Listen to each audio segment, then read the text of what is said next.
भाऊ, मला माहिती आहे तुला गोट फार्म स्टार्ट करायचा आहे, पण सुरुवात करू कुठून हा जर का प्रश्न असेल तर ही सिरीज तुझ्यासाठी. इंजिनिअरिंग पूर्ण केल्यावर मी गोट फार्म स्टार्ट केला. आता सुरुवातीला बरेच कन्फ्युजन होते. कुठल्या बकऱ्या घ्यायच्या, किती घ्यायच्या, शेड कसं बांधायचं, खर्च किती येईल, चारा कसा मॅनेज होईल.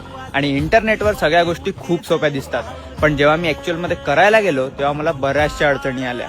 आणि याच्यासाठी मी माझ्या अनुभवातून तुमच्यासाठी एक नवीन सिरीज चालू करतोय, ज्याचं नाव आहे 0 ते गोट फार्म. या सिरीज मध्ये आपण डिस्कस करू एकदम जो बिगिनर आहे, ज्याला याच्यातला काहीच अनुभव नाही, त्यांनी गोट फार्म स्टार्ट कसा करायचा, त्यानंतर कमी खर्चात शेड कसा बांधायचा, कुठली बकरी घ्यायची, किती घ्यायची, कुठली ब्रीड घ्यायची, चारा आणि फीड कसा मॅनेज होतो, मंथली खर्च किती होतो, आणि सगळ्यात महत्वाचं इन्कम किती होतं. त्यानंतर मग तुम्ही 5 बकऱ्या घ्या, 10 घ्या की 50 घ्या. या सिरीज नंतर तुम्हाला क्लिअर डायरेक्शन मिळेल आणि कॉन्फिडन्स मिळेल की माझ्यासारखा पोरगा ज्याने कधी शेतात पाय नव्हता ठेवला, तो जर का गोट फार्मिंग करू शकतो तर तुम्ही पण करू शकता. पहिल्या एपिसोडमध्ये आपण बोलूया की गोट फार्मिंगची नेमकी सुरुवात कशी करायची. आता ते तुमचं मिस नको व्हायला म्हणून पटकन फॉलो करून घ्या आणि वाट बघा एपिसोड 1 ची.